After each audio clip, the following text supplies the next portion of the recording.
IVM.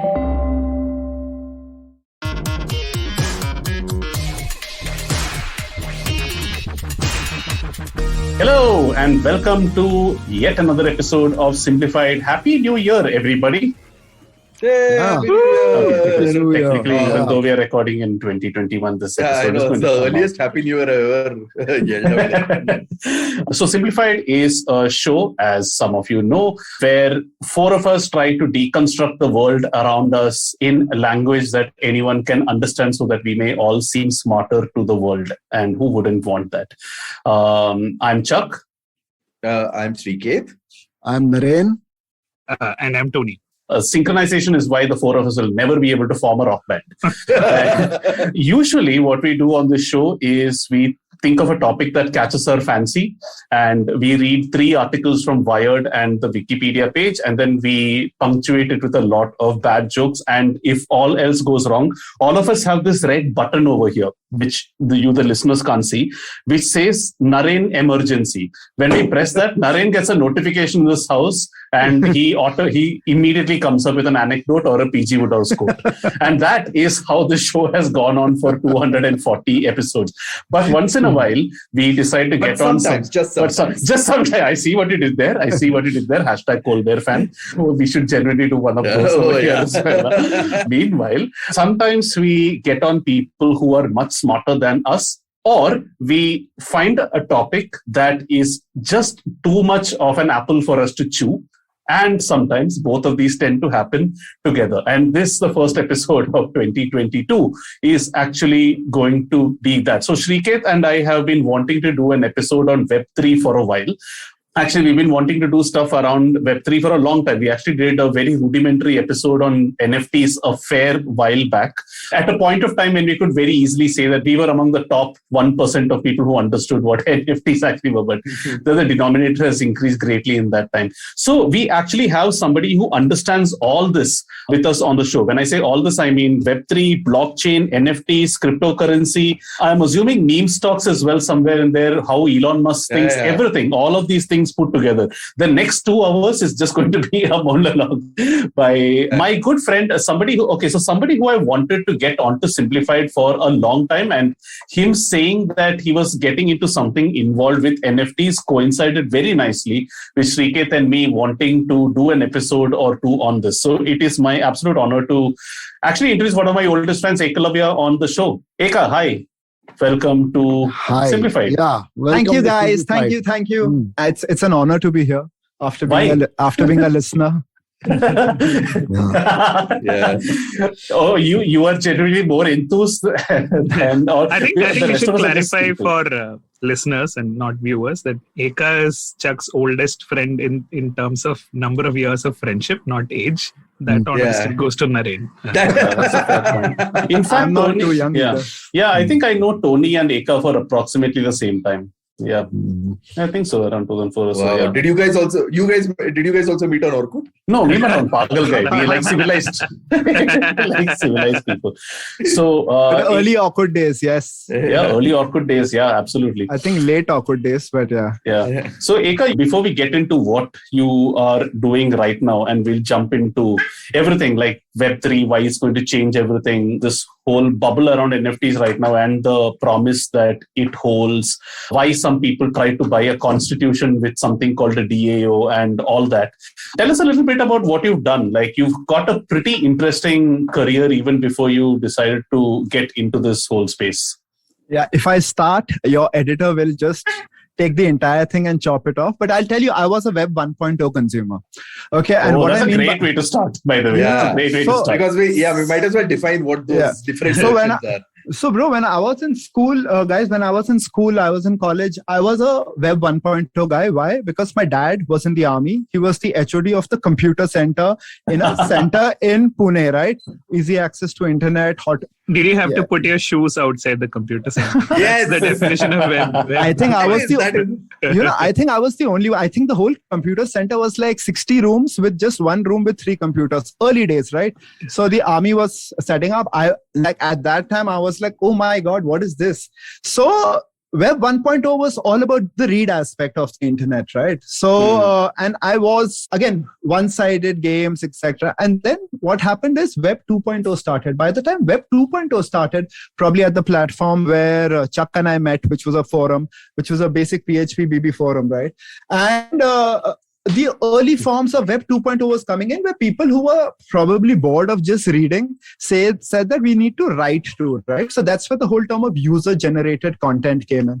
And honestly, I've graduated in biotechnology. Apart from viral marketing, I don't think so I can use biotechnology to explain what I do. memes. So basically, I was an active user at Pagal Guy.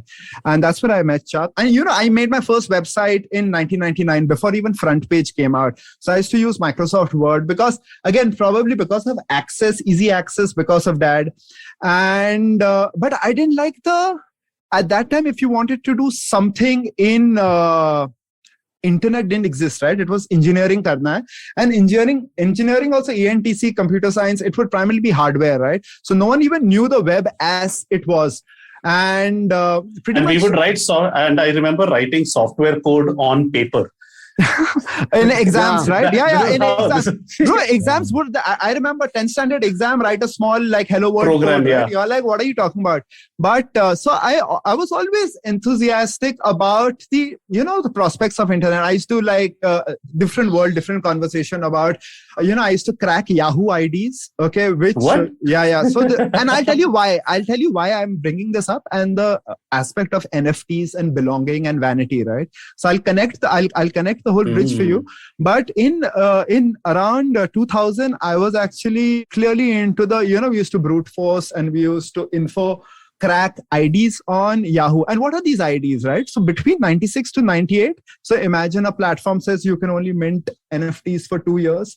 So for 2 years, Yahoo allowed you to make crazy kind of IDs, right? Multiple underscores, symbols, $, etc., even capital letters, right? And these IDs were made, and when you went to, and Yahoo was the internet back then, okay? So if you went to chat rooms, this is pre-Google, Google just being a search engine.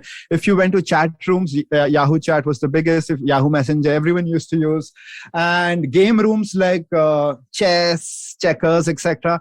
So these IDs really stood out, right? And that's when, the vanity aspect of the internet, early internet, I realized that vanity is going to play a huge role somewhere down the line all over the internet, right? That's fascinating. You're bringing this back from just email IDs themselves. That's fascinating. I never thought of it that way. At the end of the day, if you look at NFTs right now, and we'll come to that conversation, it is about currently it's about ownership. It's hype, right? Like people, and it's deep down, not philosophical, but deep down, it's a human trait, right? Humans want to own something, right? And Indians especially, like Indians mein to ghar chahiye, bangla chahiye, nahi to shaadi nahi hoti, etc., right? And just to add to that, I mean, it's not just the ownership aspect is important, but it's also that exclusivity. It's the exclusivity. Exactly. It's something I have that no one else does. Which the internet, which Web 2.0, the technology till 2.0 denied you of. Bro, and Deepak will get that, because Deepak... I don't know why you keep calling me that, by the way. I'll tell you why you call yourself Chuck also, right? Because Deepak at gmail.com you would not get.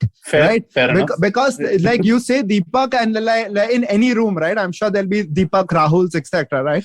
So... Fair point. My work ID was for a while Chuck at OML purely because there was another guy over there. Some other Deepak. So, at the fair point. So vanity and your name, etc., right from early times of the internet came early on, right? It comes on Twitter also, where apart from verified, if you have your, like Srikeit has his own name as and that's a very cool thing, right? I have that on Instagram, right? It's Ekalavya, irrespective of, so it's there. So even if you don't want to price it, etc., it gives you some sense of feeling that, like what you rightly said, right? Like I'm unique, I'm different.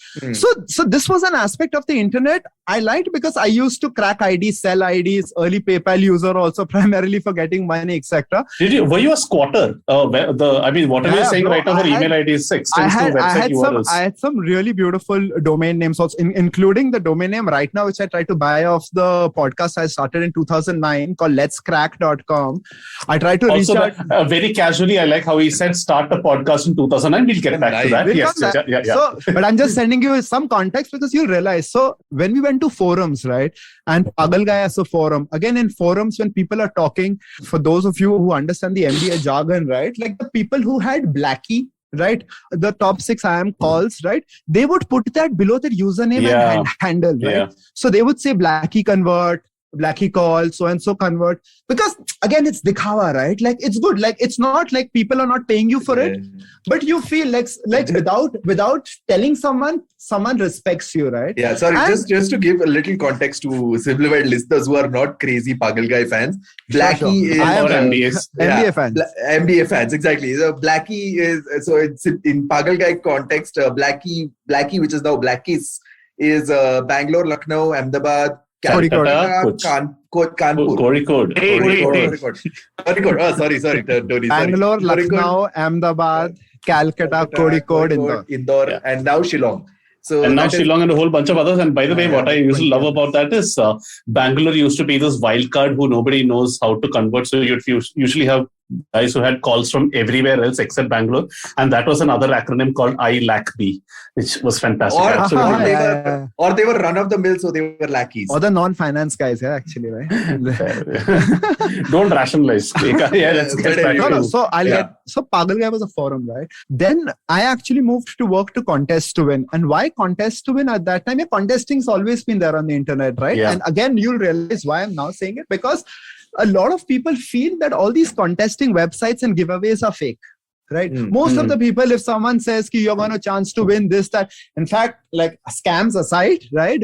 But most of the people feel that these lucky draws, etc., are fake. Right? Why? Because there's no legitimacy, there's no transparency. Sure. Sometimes actually the contest creator is giving to his friends, etc. That happens, right? Maybe because there was actually no good contestant, or maybe because you like your friend, right? And you want to impress your friend. So why I'm bringing this up is because that's one of the use cases of the blockchain, which we'll come to, right? Like how you can decentralized platform can actually power contesting, right? And I'm not just saying regular contesting. There are some governments which are planning state-run lotteries based on blockchain technology. So there's complete transparency. So I was at this contesting website and it was great, right? It was Web 2.0. Why? Because we at that time, Web 2.0 read and write, right? So apart from just contests, what we started doing at that time was users could create contests. Now, what do I mean by that, right? Like you can create a really nice quiz, like 50 things you didn't know about Dream Theater, right? And like I'm sure like Chuck would create a beautiful quiz over there. And we as platform or brands could recognize that this is a really good quiz, and brands could associate a prize to Deepak's Chuck's quiz, right? So, and that's the kind of platform which we tried, and we did fairly well. But yeah, of course, it was not too viral, right? Yeah, then, very, very before its time, an idea like that. Pretty evolved, right? And at the same time, Contest to Win also launched Games to Win, and Games to Win started going viral. Mainly because of Orkut and Facebook. Orkut launched its open social platform. Facebook launched its F8 platform, which basically that's when Farmville came in, right? Like I'm sure a lot of you guys look like the age profile who would know what Farmville is, right? Now you talk. Like some of our listeners must be like, what the hell is Farmville, right? Now, why I'm saying Farmville is because I'm telling you how I evolved into gaming. I evolved into gaming because the world was evolving into gaming, right? This is pre-iPhone, okay? Everything's gonna get destroyed suddenly when sudden spikes in evolution happens, right? When the iPhone came, our basic format of consumption changed with smartphones, right? So just before that, like around 200 million, I think Facebook had 80% of its users at that time who were playing Mafia Wars and Farmville. And why also early investors of Zynga and Facebook were pretty much the same guys, same Russian investment firm. And people thought that social gaming is going to erupt, right? Now, why was social gaming working so much? Again, the basic format of having a unique farm, right? Having people coming to your farm, designing, and people would be addicted, right? There would be hacks written on how to optimize your office time to get great harvests, right? Yeah. Like I still remember there's a viral post which keeps coming once in your Facebook memories, right? And every year we are like, oh shit, yet another year away. But this is what was happening around 15, 16 years back, right? Then what happened, right? Like as people were getting used to this format of consumption and innovation, probably smartphones happened, right? As smartphones happened, gaming was one of the first things which really took off, right? Because before that, it's still texting. People would take the effort, like the most consumed content on the internet has always been porn, right? But gaming became a serious contender to be a noble second just after smartphones came out. And this is actual logic, right? Like otherwise, 70% of the internet, unfortunately, it will always be some form or the other form of pornography, right? And all pop-up ads, etc. Everything has come from there, right? Like the skip button on ads actually came from a porn website, because if you paid membership. So as internet was evolving, sorry for going a little digressing over. That's fascinating. Go ahead. Yeah. Keep talking. But this is just fascinating. Yeah. So no, that's, you'll realize, right? Like through text ads, early form of text ads first came within porn, then moved to gaming. Video ads first in porn, then moved to rappers. Credit cards for that matter. Credit cards online, primarily. The first online purchase. Even virtual credit cards actually came for that, right? Because they wanted anonymity. The initial seed funding for Wikipedia also came from porn. So that's the. I think we did an episode on so. Has porn powered the internet or something? Yeah. So and who can forget the Silicon Valley scene, right? Oh, for sure. So after 2.5 years in contest to win, Zapak happened for me. Zapak was part of the Reliance Entertainment Group, and it was really big in gaming. They were spending a lot of money, and I actually set up the social gaming division over there, which was again rooted in Dikhawa, because every time I beat your high score, a message would go that I beat Chuck's high score, and all my friends and Chuck's friends would be able to see it. And what I wouldn't say I had introduced, but we had this cool concept of a trophy cabinet, right? So, and we saw why Zapak games on Facebook became really popular is because if you beat your friends or if you beat your city score, you would get these unique trophies, right? Or the best scorer per day, etc. And they had no cash value to it. But being the highest scorer of a particular day on a cricket game, right, which is a random game which you just have to keep hitting, right? Like one of those really addictive games, right, which you wouldn't play, but then you'll realize a lot of people just for it's therapeutic, right? Like playing such games. So the closest I've gotten to any of this is that when we had our first computer, and I have an elder brother, he was pretty good at Minesweeper. I didn't know how to solve it. Yeah, but I figured out that on the system, they actually just save the high scores on a notepad file. And I basically changed the time to my name, and he was really, really pissed off. So I feel like we have a connection, Nikhil. I totally know. I totally get what you're talking about. That won't happen on the blockchain, right? Because your high scores will not be fungible. Yeah. So blockchain was invented to protect Minesweeper scores. It's a little deeper to what Tony actually said. Blockchain was invented because of the basic stuff of someone who got his score changed because of what he did. It's don't trust anyone, right? So if you actually look at why blockchain, why cryptocurrency, why NFTs, it primarily exists because people, again, a deep human emotion of the fear which is generated on, ki bhai, someone will backstab me, the government will collapse, my currency will get devalued, right? Demonetization might happen again, right? All these are fictional things, of course, which are nowhere in the realm of possibilities. So which one I'm saying, right? Like if you look at it at the end of the day, right from what I told you about contesting, why I gave the Farmville example is Farmville is not there today. Okay. So all the amount of money which people had spent on getting their farms, etc., don't exist. Why? Because it was Web 2.0. Because the platform was owned by a company. Okay. Now you're saying at that time Second Life also existed. I'm not sure how many of you were on Second Life. Yeah, pretty much. But it became a hype. It was great for PR for some brands. So I knew it because of advertising at that time, where some brands had set up like an advertising hoarding on Second Life, and Second Life was actually and that's what's happening now, right? Second Life was very futuristic. It was for people who probably have no lives, right? Or maybe people who don't like going out, who don't like other people, right? I think COVID has made all of us like that. So which is why now is the best time, right? So it was this, like, imagine sitting at home all day. A lot of people would not relate, right? Like at that time, 2006, people would say, 2006-8, when Second Life came out, people would say this is for a time when people would just sit in the confines of their house, okay, probably with VR devices, and live and talk to people online. And we would say, what are you talking about, bro? That's never going to happen. And probably that wouldn't have happened even 2 years back.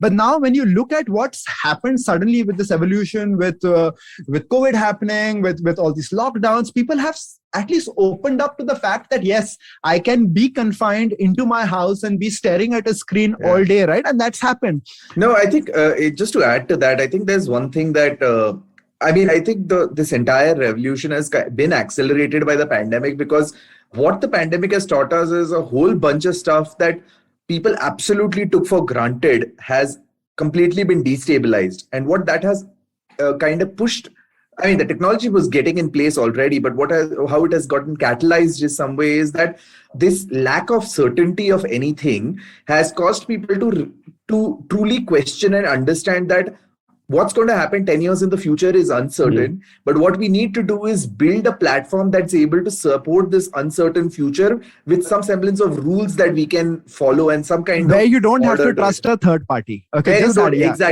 Because so that's the biggest fear, right? Like the third party might dissolve. Like right now we're talking about banks might disappear and government saying you'll still get some money. Arey bhai, what about my whole money? How can a bank disappear? What do you mean? You will still get some money. Government is saying no, but at least earlier banks wouldn't have to give you anything. Now you'll get some. That's fear, right? Like people are like, what are you talking about, right? And that's where it's truly post-capitalist in some way, where the fundamentals of the capitalist society are pretty untrustworthy. So it's almost like jumping before you're pushed kind of scenario. So just to sort of put this in simplified terms as the person who knows least on this topic, essentially Web 1 was just static content and people just consumed whatever was put on. Web 2 meant that I could create content, but on a platform owned by someone probably sitting in Silicon Valley, and I was at their mercy as to whatever I built. Or Bangalore. Or Hyderabad with more servers. Fair enough, one of those cities. But basically, I had no control over it, even though I had put in a lot of work and I was at their mercy. Now, Web 3 is essentially, in some senses, saying no one particular person holds the power, but everyone owns it. And there is also a transparency with blockchain, etc., to say, and a clear record to say who owns what and how this thing comes. So I just add to that, Web 1.0 was read, Web 2.0 was read and write, Web 3.0 is read, write and own. So again, looks like a brilliant place for us to take a break, catch our breath, and come back with more fascinating stuff about Web3. We'll be here for a while. $100. That's all it takes to begin your journey with Bitcoin and Ethereum. No, really. With CoinSwitch, you can start investing in over 100 cryptocurrencies with just 100 rupees. On top of that, there are zero charges for deposits and withdrawals, so you can trade, buy, sell, however and whenever you want. All of this, plus their extremely intuitive interface, makes CoinSwitch the perfect app for beginners in the crypto space. But don't take my word for it. Just download CoinSwitch for free and try it out for yourself. If you'd like more information on cryptocurrencies, tune into A Show About Crypto with me, Rohan Joshi, my new adventure on IVM Podcasts. CoinSwitch, kuch to badlega. Hello and welcome back. Just a word of warning. Ekalavya has just poured himself the largest cup of coffee that I've seen anyone pour at 6:50. And he's already chugged it, by the way. So strap in, folks. This is going to be fun. Eka, before the break, we took a little early 2000s nostalgia trip talking about a whole bunch of our old favorites. You were talking about your career graph and drawing parallels to the history of the internet and history of the internet in India along with it. You were at Zapak where we left off. Where did things go from there and where are you right now? So again, right, when I was in Zapak and gaming seemed to be the next big thing, Apple launched the iPhone and basically Google launched the Nexus 1. I was one of the first guys to get the Nexus 1, right? Because I had to be geeky and vanity. So to show people that one really cares. But what happened with the mobile phone was, again, back to what I said, right? Suddenly the mobile phone became your go-to device for content, which we've established was pornography, right? But as people realized that, wow, now porn can be carried in your hand, people realized that pornography was videos, right? Web 1.0 was probably just photographs, right? Because internet speeds were less. But then suddenly gaming was suddenly in transition, right? Because gaming on desktops had started becoming big and the smartphone launched, and the smartphone, of course, apps, WAPs all came in later. Initially, it was video, right? Like people were like, wow, now we can do video. Right. between all that, we were working on a campaign for a brand, right? And as part of I used to do a little bit of social media marketing, so we suggested that we'll create these profiles for people on Facebook, and then probably they can interact with users, which now seems like a basic idea, but back then 2009, Unilever, I don't know if you can name brands, Unilever's this brand was like, wow, this is really cool. And so we did that, and suddenly one night Facebook made a launch that we have launched fan pages. Right? Now you think every brand also wanted its dikhava, right? These are my fans, these are the numbers. I love how you keep using this word dikhava. It just connects so much of NFTs. Because it is, because at the end of the day, it is vanity. It is show off. Right? Right now, it is hype. It's just a Dikava measuring contest, right? Mine is bigger than yours.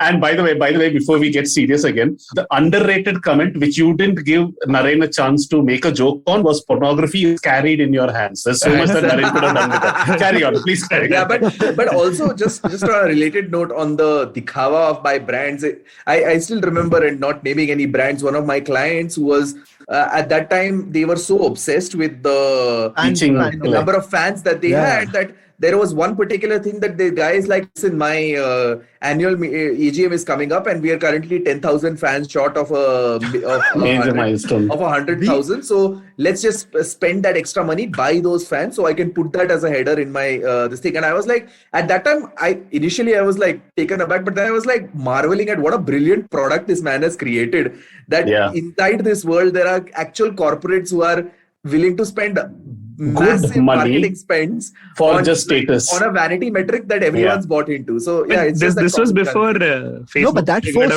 forced. It was. This was back in. This was advertising revenue. But what happened is, this is what led to again the evolution, right? Because with fans, then came fake fans, right? Yeah. Like the same thing with Instagram, right? Because see, you can't milk something forever, because then people will realize, right? Because exactly, if it was like, we had brands back in 2009-10 saying that we want to work with you guys. So suddenly Zapak also became a social media agency. And at that time, there were 5 brands with above 1 million fans on the scene. And I think we managed 3 of them. And I actually ended up joining the company, which was number 1 back then in India. And that's the next story, right? Like, I'll tell you about video evolution, but like, it was obsessing, right? Where people were like, we need, and again, think about it, right? Because it's a number, because people feel that if I, we'll just jump a little bit among the whole Bored Ape clubs. Most of the time when people say anything about NFTs, Bored Ape Club comes in.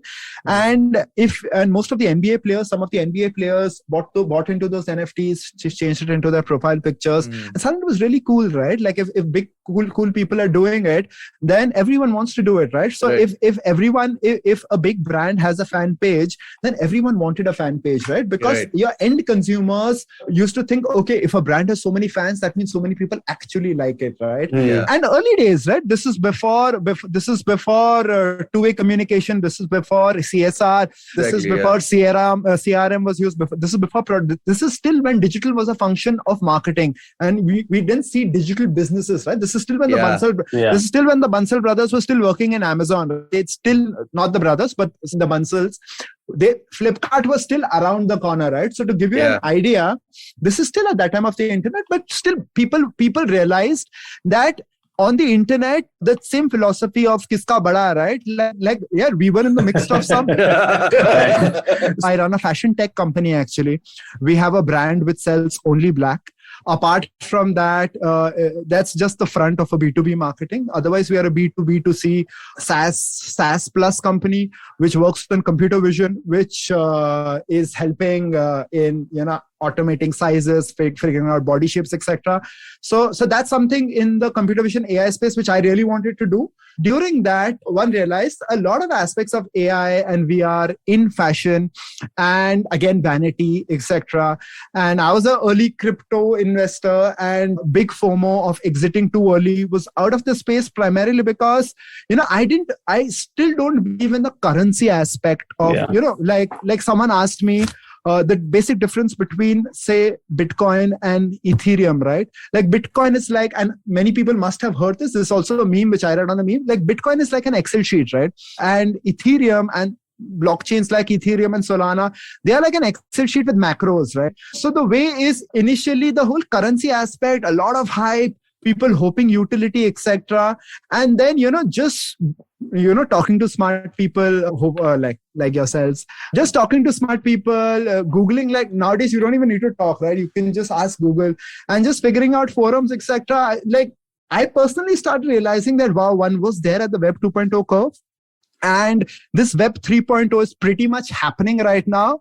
And which is what I started off at the start, right? By saying a lot of people are enthusiasts, like to hear and watch.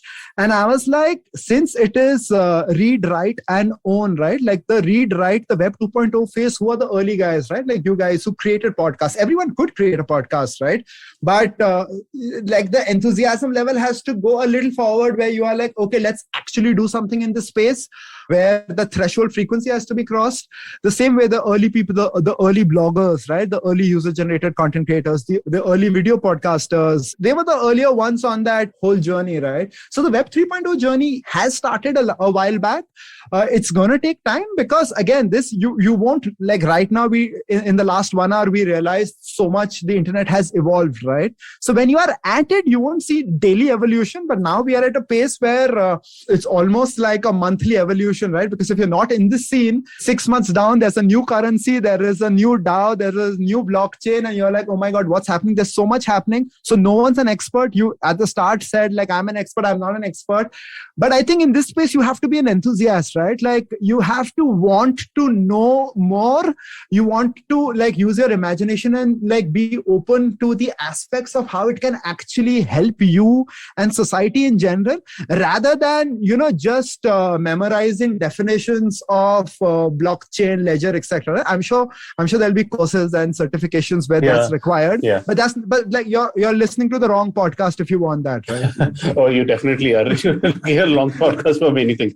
No, so fascinating, because I mean that complete evolution of yours itself is kind of fascinating. Moving from but to me, the part that actually stuck out the most was which connects back to NFTs was how you were squatting on email IDs and all that. That whole tie back into vanity is something. So let's use that as a segue to get into Web3. There are lots of things to... Bro, I sold my first NFT, if you can ask it now. It was Anjali@yahoo.com for 15,000 rupees when I was in 11th standard, right? At 11th standard, 15,000 rupees. I was like the king, man, back then. Still be a king. Was it Anjali Tendulkar? A girl, no, hey, bro, and you know what's 15,000 rupees is a lot of money in 2011. Yeah. No, so 2001. Sorry, in 2001. Yeah. Fair enough. Yahoo was nothing back then. So the one thing that you did not mention was the thing was what you're doing in this space right now, and after that, like, what could you just tell us what the basics of this whole thing called Web3? Web3 is hype. Is this is this just Web 2 on steroids? Is it just an update? The thing between Web 3.0 is one should not... No, before that, just tell us what you're doing in this space. Okay, so I also run a media company called Fused Bulb, primarily content strategy, analytics. It helps me pay the bills. And honestly, that's why I'm doing it, right? It helps me pay the rent, pay the bills, and pay the other employees of the other company. Somehow we do that. So, and it's something which I'm good at, right? So obviously can't be completely away from it, because if I ever want to go back into content, that's important. But apart from content, again, you have to see the content has evolved, right? So when I say content has evolved, the most consumed content right now has 9:16 ratio was never heard of. If someone told you 20 years back that everyone's going to be watching 9:16 format content and that's going to be the most watched content on the internet in every country, laughed out of the room. You would be like, what are you talking? No camera shoots normally 9:16, right? People would have just said you mistook 16 by 9, basically. Exactly, right? So content is evolving, right? And the way people are consuming content is evolving. This whole wave of creators came in, right? And honestly, like Chuck would know, I've never been a fan of influencer marketing. Why?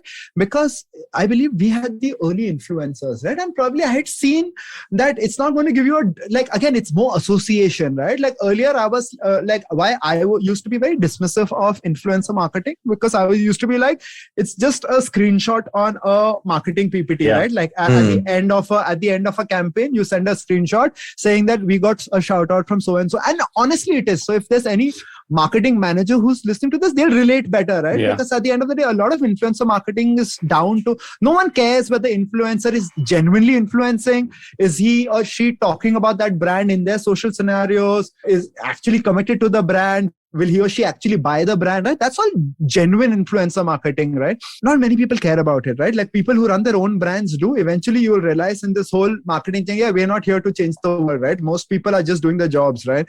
And that's when you have to realize that most people, for them, it's just a job. Like it is a marketing screenshot. So we telling them that that's not the way it should be looked at is not going to change their world, right? Like not everyone wants to change. They are happy with doing their own thing.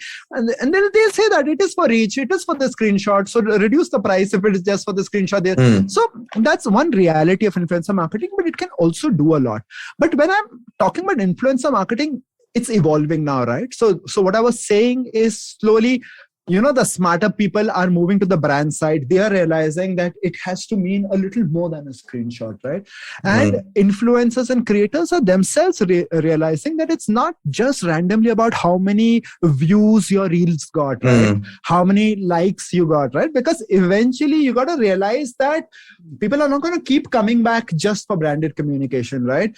You're not going to be able to foster this community of your followers just so that you can keep milking brands, right? Because even brands will realize it's the same thing, just a short. So then what more, right? So this is when I was thinking, like, how can we mix this whole, now everyone's a creator. Everyone who's doing anything on video is a creator, right? This creator ecosystem can actually make a lot of sense when it comes to content, somehow on Web 3.0. So that was the idea, right? Like, can we do something around that? Can we mix this content creator ecosystem? And then you realize, right, like a lot of that is happening with the deals with what NBA has, what Grammy has, where people started experimenting with audio, visual, and art content, right? So the idea was you can create some bit of content and you can add a utility value to it. So initially in Web 3.0, in the hype phase, right, like where probably we still are, right, we're probably just getting off the hype phase, is digital art. Okay, so digital art became the easiest form of an NFT because honestly, NFT is just an address on the blockchain. Right, so that's what. Lots to unpack over there. Let's start with the basic. That's what I'm NFT, saying. Right? Yeah. So just to understand what an NFT is, right, before all this surrounding yarn, right? So you have a blockchain, right, and you remember the Farmville example which I gave you earlier, right? Where is my farm now, right? Because Farmville is shut, right?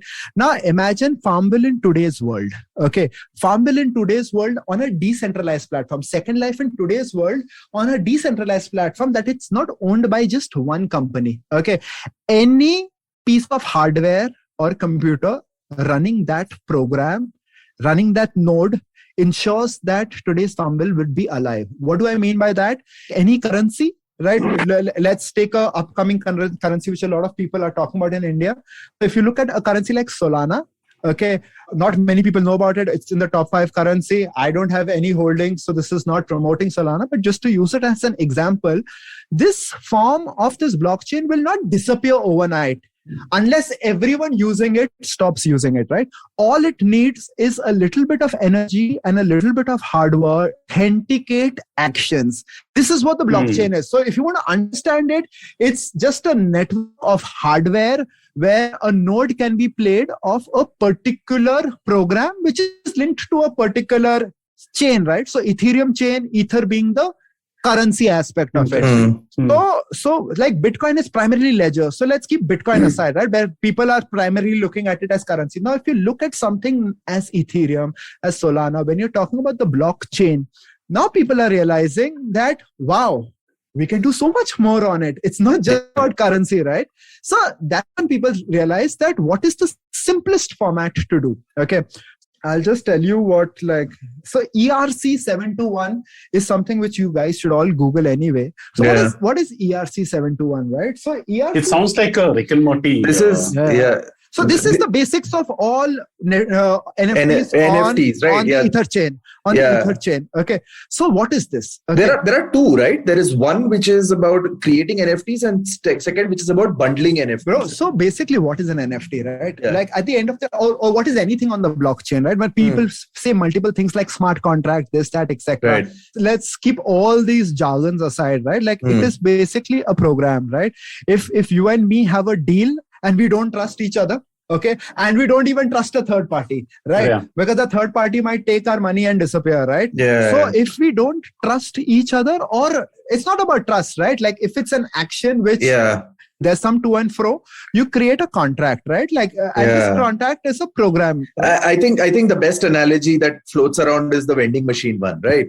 Where you take the vending machine. So the simplest analogy is of a vending machine. So a vending machine works very simply. It's an automated currency. Like it's the most trustworthy shopkeeper you can have. You hand over cash and it is programmed to hand over money back, to hand over an item to you. So it's the unless it stops working. Unless it stops working, which is also, which is also something we can talk about from a blockchain context. True. Which is why I said, right? Like but the simplest old school analogy for this smart contract is a vending machine.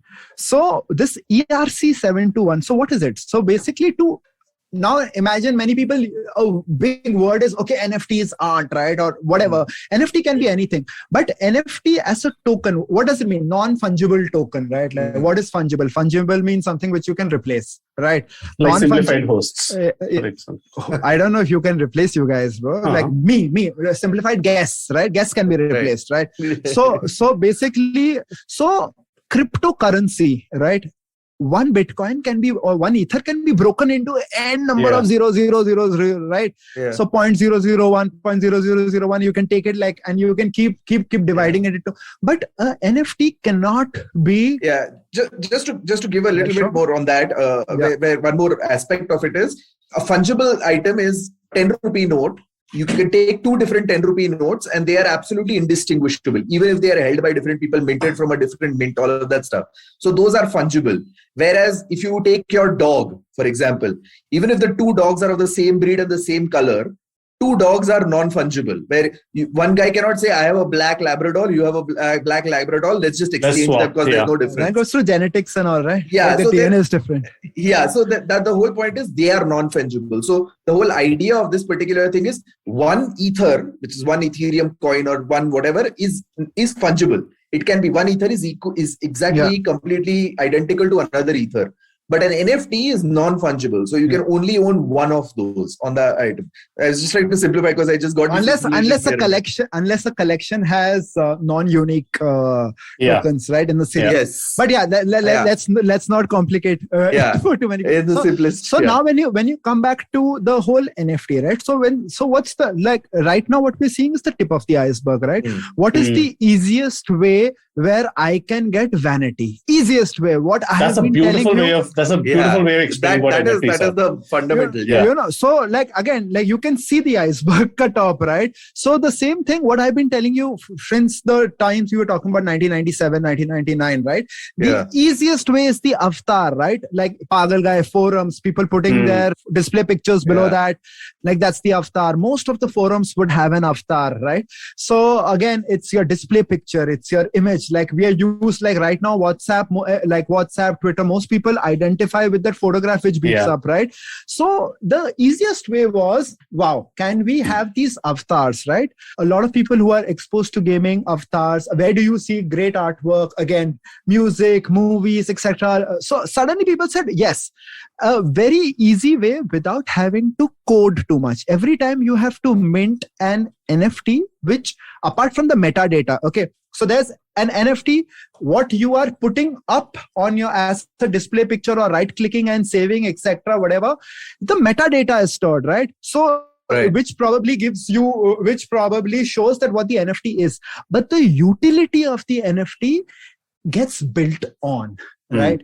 So that's where if you own an NFT right now, like artwork, right? Like it's all why I'm telling you now what comes to artwork, right? So artists have dropped probably 50 NFTs. Okay.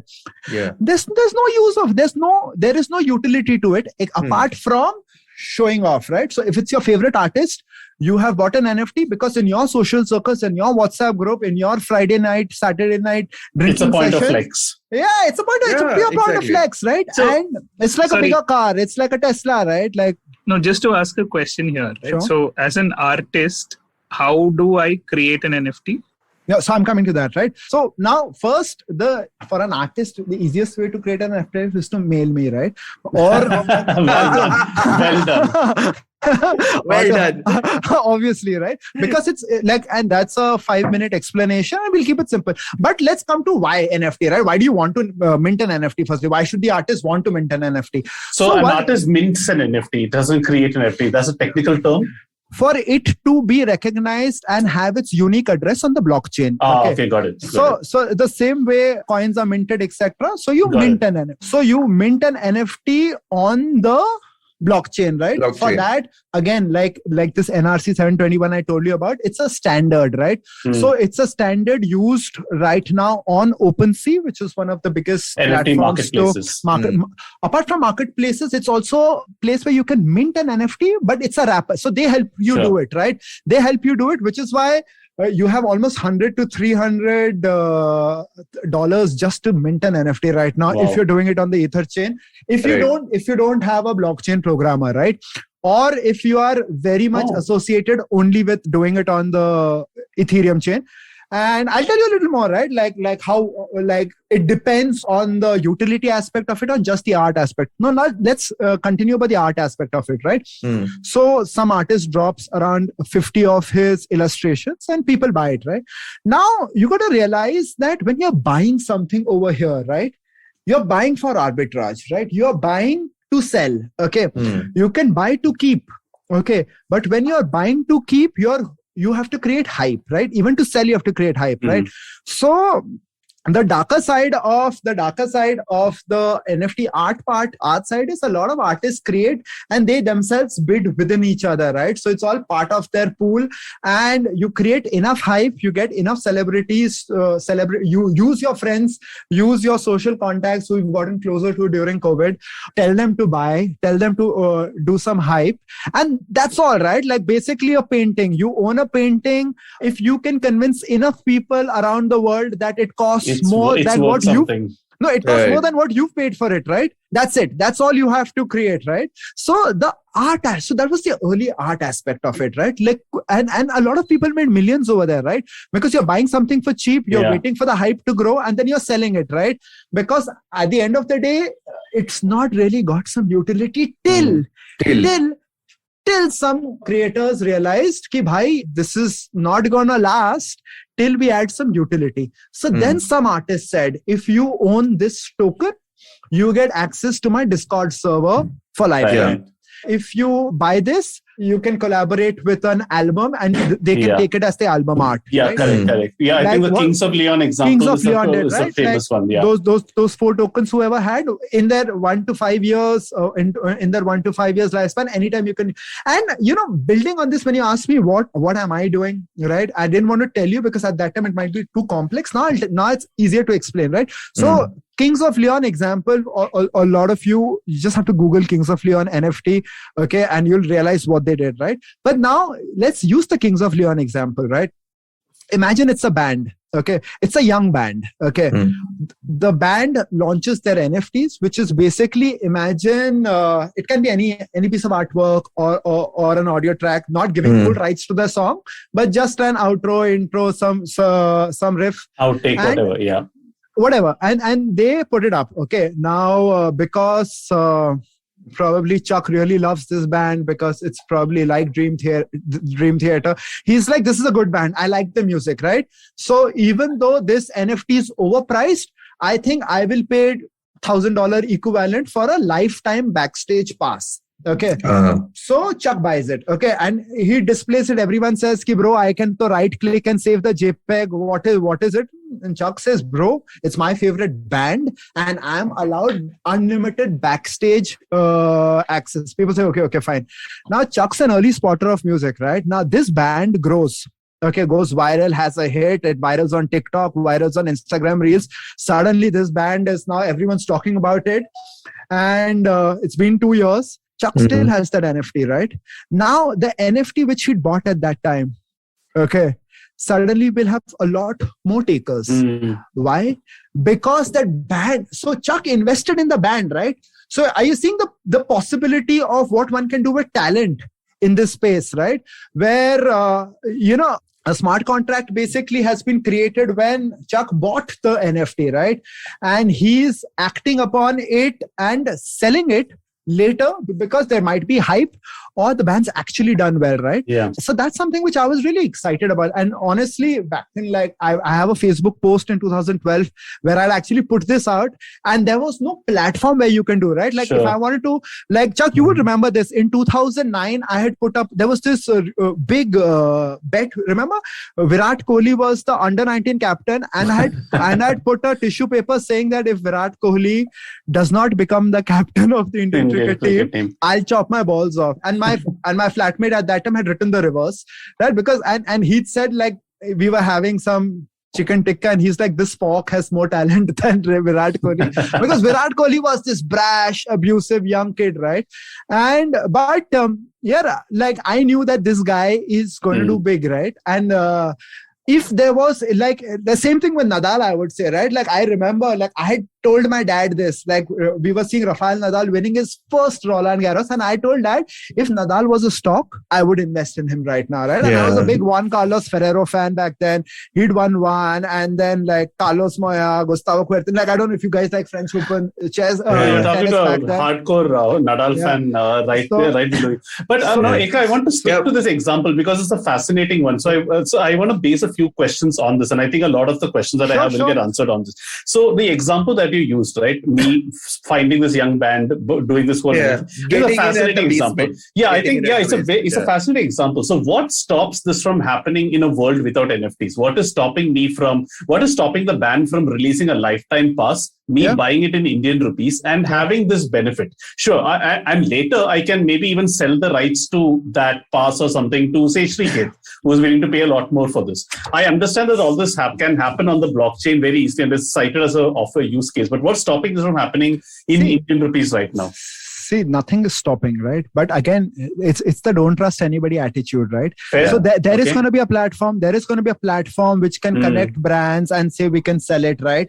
Then you have to trust that platform. But what if the band does it directly? What if the band does it directly? So bands should, right? At the end, see, this is what's happening. You're decentralizing everything right now, right? So at the end of the day, your fans can actually own you. You know, like again, football example in Germany, if you look at it, Bayern Munich is owned by its fans, right? Right, rather than just having multiple people who are buying it. So this is what I'll talk about. Just to add one more point to that, Chuck, and on this part, and let's take a real world example, like the one you just said of if the band is issuing these passes, what stops them from that? The point is, at the end of the day, the database of these passes that have been issued exists with the band. Now that database can be hacked, that database can get erased, that database can just simply be forgotten. Secure. Yeah, think of it on levels of a pass that Metallica issued right at the beginning of when they started out. Sure. And from those systems that were in place back then, and if someone tried to redeem that pass right now, I'm pretty sure all those systems were defunct at this point. What the advantage of this particular system is that not only does Metallica have a record that you have that NFT, but it's everyone else it's a public ledger. Yeah. Everyone else has that. Not your name, but that ticket. Yes. That ticket is valid. That ticket can be validated by everyone else on that same blockchain. Now the beauty, what you've said, right? Like what you've said right now is the beautiful beauty, which I'll tell you now what the future is, right? Bro, now imagine this. So you bought that Metallica token, right? Back in 85. Okay. Now a new band comes, the same band which you have bought the NFT to. They put a new utility. Okay. They put a new utility saying anyone who owns the Metallica token also gets backstage passes to our concert, right? That is the platform. That is the secondary phase where suddenly you can start programming utility to NFTs as a secondary objective now, right? So again, you don't even have to be connected to the NFTs. You as an individual company is now saying, okay, if you have that NFT, you get a 10% off on Starbucks, right? So Starbucks doesn't even have to give you the NFT, right? So the platform, so the amount of things which are going to be created where, like basic example, right? Like right now, most people say you right click, save the image, and you can put it as your own display image. But Twitter is already working on it, right? So eventually in the future, you will not be able to. So right now, like the avatars which you have, the NFT avatars which you have right now, anyone might be using it. But when this metaverse, if it happens, whenever it happens, right? When copyright becomes a reality, when copyright becomes, and this again, computer vision copywriting, right? And we've seen this in audio fingerprinting, on YouTube, on Reels, etc. Right? That recognition is happening. So computer vision AI, that's why I told you the overlapping with the other work which I've been doing, right? So computer vision AI is eventually going to take you to the fact that NFT, the visual aspect of the NFT is going to be easily validated that it is the original NFT and not yet another duplicate pass which someone has made, right? And there lies in a lot of use cases, right? In identification, in user IDs, etc. So that's a huge... that's fascinating. That verification aspect, there's every criticism against NFTs, etc. right now can be traced back to something else, like in the real world, like people pay a lot of money for art, which also doesn't have utility. For example, people can right click, but sure, technology like that has already been worked on. Look at the number of covers of a song or even illegal recordings of a song that are being taken down automatically. So all this technology is kind of being worked on already. It's just a matter of extrapolating. I think the problem on a decentralized platform. Platform. Because right now the audio fingerprinting is happening and YouTube is still making money off it. That was one heck of a conversation, and we are still going to continue. There was just so many things for us to not be able to pack into just one episode, so we decided to split it up across two. So part 2 of this conversation with Ekalavya will hit your feeds next week. So we will see you then. Till then, stay safe, we'll do that in the outro of the next episode. See you then.